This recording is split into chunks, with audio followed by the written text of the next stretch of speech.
Assalamualaikum jami'an. Pak Ustaz ingin bertanya terkait dengan kematian. Apa di antara makna dari ayat Innal ladzina qalu rabbuna Allah tsumma istaqamu tatanazzalu 'alaihimul malaikatu alla takhafu wa la tahzanu wa ubshiru bil jannati allati kuntum tu'adun. Mungkin bisa dijelaskan sedikit Ustaz. Kemudian yang kedua, setiap kita adalah anak-anak atau anak, apakah kita anak yang masih kecil atau anak yang sudah tua? Pertanyaannya, bagaimana kita bisa menjadi anak yang soleh Ustaz? Cukup.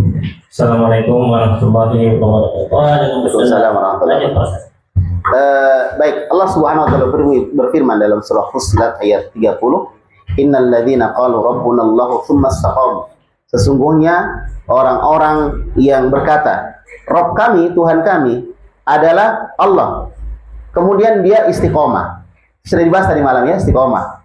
Kita continue, kita amalkan apa yang kita katakan. Ketika kita mengatakan Rabb kita adalah Allah, maka kita akan berusaha beribadah kepada Allah. Karena dia adalah Tuhan kita, maka dialah yang berhak untuk diibadahi dan tidak kita beribadah kepada selain Allah Subhanahu wa taala. Kemudian istiqomah, terus-menerus beribadah. Allah berfirman, wa'bud rabbak hatta ya'tiyakal yaqin.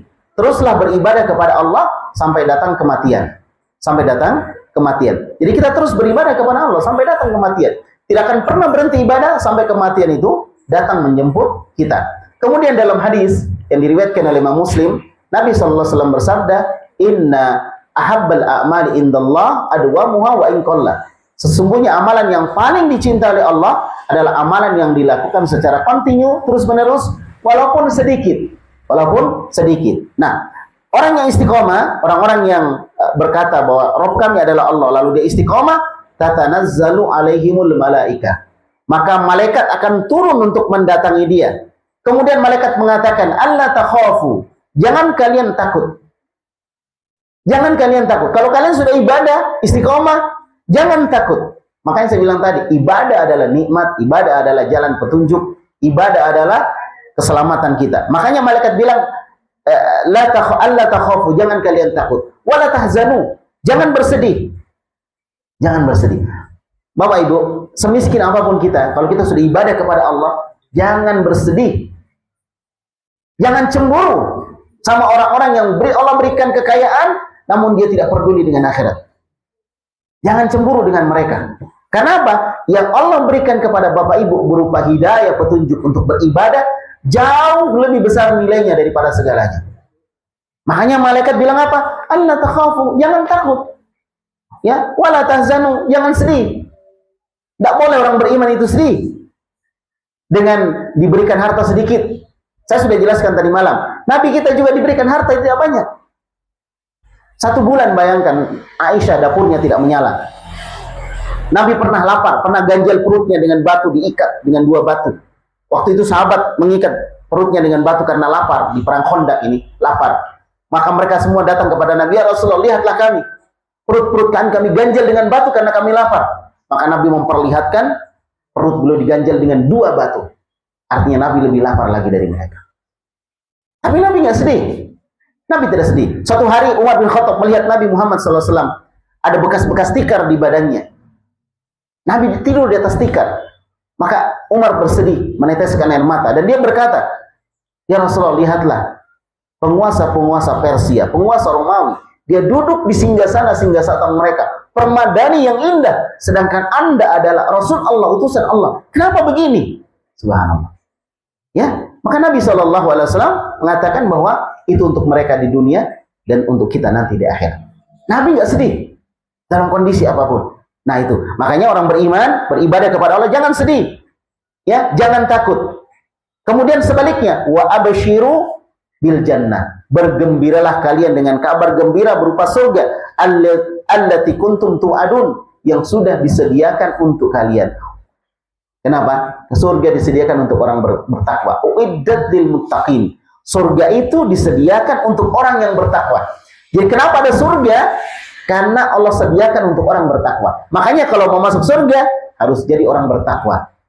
Beriman, bertakwa kepada Allah adalah orang-orang yang akan mendapatkan surga Allah Subhanahu wa taala. Nah, mungkin seperti itu kira-kira. Wallahu a'lam bishawab. Kemudian yang kedua tadi tentang bagaimana menjadi anak yang baik, anak yang soleh.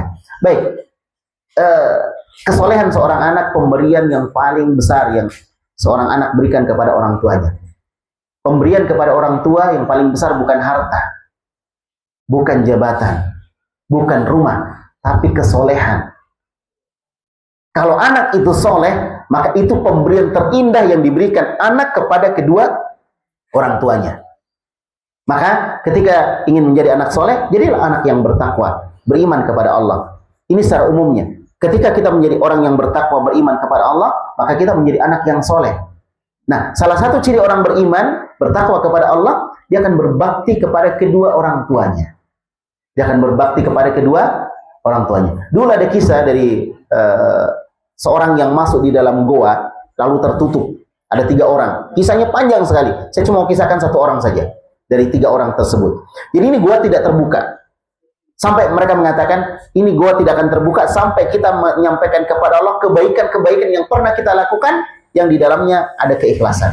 Maka salah satu yang bercerita bilang, suatu hari, ya, saya ini selalu menyediakan susu untuk orang tua saya, minuman.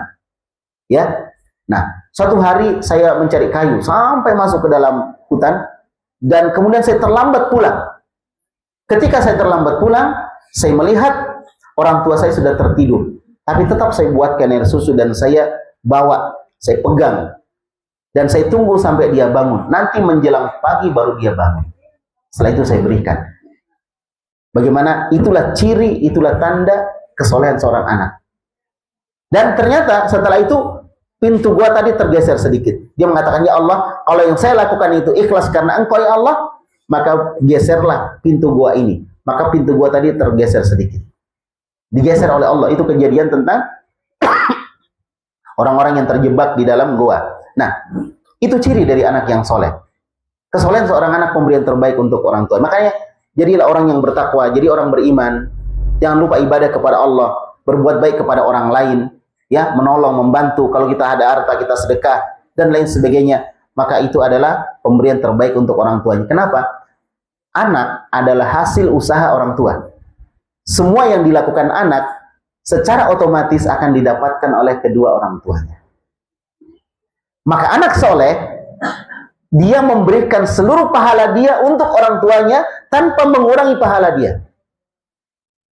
Makanya yang terakhir disebutkan oleh Allah dalam Al-Quran, innal ladzina amanu wattaba'athum dzurriyyatuhum biimanin alhaqna bihim dzurriyyatahum wa ma alatnahum min amalihim min syai'. Sesungguhnya orang-orang yang beriman, lalu keimanannya diikuti oleh anak-anaknya. Ini anak soleh berarti, karena dia ikuti keimanan kedua orang tuanya.